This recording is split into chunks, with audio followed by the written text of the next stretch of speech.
সাহিত্য লেখায় আপনাদের সকলকে জানাই অনেক অনেক শুভেচ্ছা ও অভিনন্দন। যেহেতু সামনে শিবরাত্রি, তাই আজকে আমার ভিডিওর পুরো টপিকটাই থাকবে কিন্তু শিবরাত্রিকে কেন্দ্র করে বা মহাদেবের নানান ঘটনাকে কেন্দ্র করে। প্রথম ঘটনা যেটা নিয়ে বলবো, যে টপিকটা নিয়ে, যে শিবরাত্রির দিন মধ্যরাতে শিব কি করেন। শিবরাত্রির মধ্যরাতকে বলা হয় সবচেয়ে শক্তিশালী রাত। বিশ্বাস করা হয় এই সময় নাকি ভোলে বাবা গভীর ধ্যানে মগ্ন থাকেন এবং তার ভক্তদের মনস্কামনা তিনি পূর্ণ করে থাকেন। মধ্যরাতের এই মুহূর্তে যে মন থেকে ওম নমঃ শিবায় মন্ত্রটি বারবার জপ করতে থাকে, ভোলে বাবা তার মনস্কামনা পূর্ণ করে। তাই শিবরাত্রির দিন রাত 12টা মানেই কিন্তু ভক্তি, ধ্যান আর আশীর্বাদের বিশেষ সময়। আচ্ছা, শিবরাত্রির দিন কোন ভুল করলে হতে পারে আপনার জীবনে চরম থেকে চরমতম বিপদ। শিবরাত্রিতে বদলে যায় কারোর অহংকার বা অবহেলা, তার মন কিন্তু খুব ভালো হয়ে যায়, এই কথা বিশ্বাস করা হয়।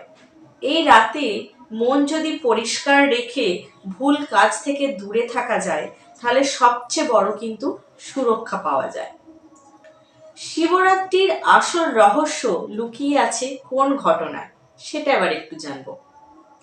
মহাশিবরাত্রির আসল সত্য কিন্তু কোনো ভয়ের গল্প নয়, বরং আত্মশুদ্ধির একটা বার্তা বহন করে নিয়ে আসে।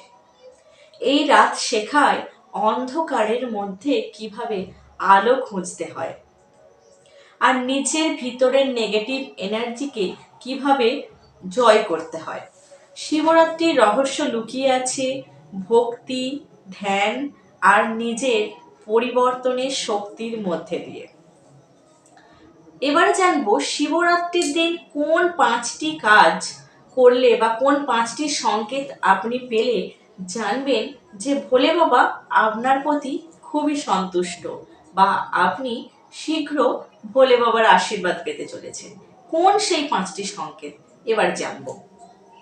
মহাশিবরাত্রির দিন যদি দেখেন আপনার মন হঠাৎ করে কোনো শান্ত হয়ে গেছে, বা ভক্তিতে আপনার চোখ ভিজে যাচ্ছে, বা ওম নমঃ শিবায় মন্ত্র জপ করতে করতে আপনি একসময় একটা গভীর একটা অন্য জগতে বা মগ্ন হয়ে গেলেন, এগুলো কিন্তু খুব শুভ সংকেত বলে মানা হয়। স্বপ্নে যদি আপনি মন্দির, বিল্লপত্র মানে বেলপাতা বা শিবলিঙ্গ দেখেন, তাহলেও ভাববেন যে আপনার প্রতি ভোলে বাবা নিশ্চয়ই সন্তুষ্ট হয়েছেন। সবচেয়ে বড় সংকেত হলো ভিতরের নেতিবাচকতা কমে গিয়ে ইতিবাচক শক্তি বাড়তে থাকা। এই ঘটনাগুলো যদি আপনার জীবনে বা আপনার মধ্যে শিবরাত্রির দিন ঘটে, তাহলে আপনি নিশ্চিত যে ভোলে বাবা আপনার উপর সন্তুষ্ট হয়েছে, এবার আপনার মনস্কামনা খুব শীঘ্রই পূরণ হতে চলেছে। ভক্তি রাখুন, বিশ্বাস রাখুন, আমি রাখি। আবার দেখা হবে এরকম রহস্যময় ভিডিও নিয়ে সাহিত্য লেখায়।